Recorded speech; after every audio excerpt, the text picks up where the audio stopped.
देश के मशहूर उद्योगपति रतन टाटा का निधन हो गया है। कल रात 86 साल की उम्र में रतन टाटा ने मुंबई के बीच कैंडी अस्पताल में अंतिम सांस ली है। और इस वक्त उनका जो पार्थिव शरीर है एनसीपीए ऑडिटोरियम में आखिरी दर्शन के लिए रखा गया है, जहां लोग उन्हें भावभीनी श्रद्धांजलि दे रहे हैं। तस्वीरें आपकी टीवी स्क्रीन पर हैं। ये वो तस्वीरें हैं, ये उस शख्स की अंतिम विदाई है और अंतिम दर्शन हैं जिन्होंने हर एक दिल में जगह बनाई है। और हमारे सहयोगी पंकज लगातार तमाम तस्वीरें भी हम तक पहुंचा रहे हैं, हर जानकारी भी साझा कर रहे हैं।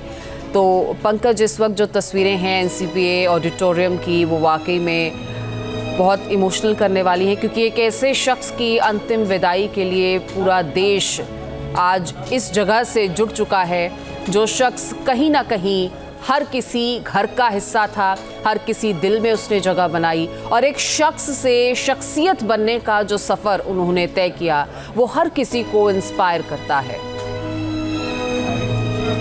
जी बिल्कुल, देखिए रतन टाटा का निधन हर किसी को ऐसा लग रहा है जैसे कि मानो उनका पर्सनल लॉस हो।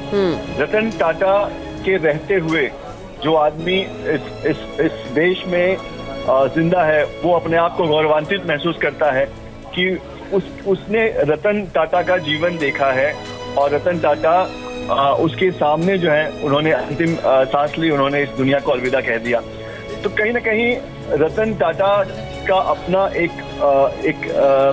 उनका जीने का एक तरीका रहा, उनकी अपनी एक सरलता रही, और जिस तरह से परोपकारी वो उन्होंने अपने जीवन को बनाया था, जिस तरह से उन्हें एक बिजनेसमैन नहीं बल्कि एक फिलैंथ्रोपिस्ट कहा जाता था, उन्हें परोपकारी कहा जाता था, उन्हें जो लोगों की मदद करने के लिए वो डेवलपमेंट के साथ साथ वो ये देखते थे कि कैसे इस बिजनेस के साथ लोगों का भला हो, कैसे इस स्टार्टअप में अगर मैं इन्वेस्ट करूंगा तो समाज में कैसे इसका प्रभाव पड़ेगा। ये सारी चीजों को देखने वाले बिजनेसमैन शायद इस देश में बहुत कम हैं, और रतन टाटा इसीलिए सबसे अलग थे।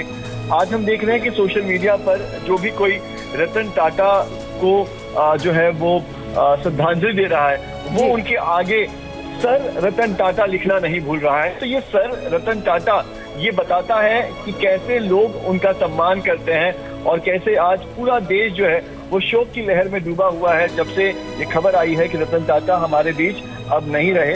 और एनसीपीए में जहां पर उनके पार्थिव शरीर को अंतिम दर्शन के लिए रखा गया है, आज करीब दोपहर तक जो है वो यहीं पर रतन टाटा का लोग अंतिम दर्शन करेंगे। और उम्मीद है कि तमाम देश के जो बड़े वीवीआईपी लोग हैं वो यहाँ पर पहुंचेंगे, चाहे बिजनेस जगत के लोग हो, चाहे वो राजनीति जगत के लोग हो, या फिर बॉलीवुड के जो बड़े नाम हैं, ऐसे तमाम लोग जो हैं वो आज रतन टाटा के अंतिम दर्शन के लिए पहुंचेंगे। क्योंकि रतन टाटा एक ऐसे शख्स थे जिनका किसी से झगड़ा नहीं था, जो कभी विवादों में नहीं रहे। उन्हें सिर्फ लोग अच्छे कारणों से याद करते हैं, अच्छी वजहों के कारण उन्हें याद किया जाता है। तो ये रतन टाटा ने जीता था अपने पूरे जीवन काल में, और आज दिखाई दे रहा है कि पंकज उनका पूरा जीवन ही प्रेरणादायक रहा है। अपनी ही कंपनी में कर्मचारी के तौर पर काम करना हो या फिर अपने कारोबार का 60% हिस्सा देश के लिए देना हो, ऐसे कई एग्जाम्पल्स हैं जो उन्होंने देश के सामने पेश किए हैं। तो रतन टाटा के निधन से न केवल हर भारतीय बल्कि दुनिया भर में लोग शोकाकुल हैं, और वो शख्स जिसके बारे में अगर लिखना शुरू कर दिया जाए तो शायद शब्द जो हैं वो कम पड़ जाएंगे। रतन टाटा एक ऐसे शख्स थे जिनसे आम से लेकर खास तक हर कोई प्यार करता था, सम्मान करता था। रतन टाटा सही मायने में भारत माता के पुत्र थे, भारत रत्न थे।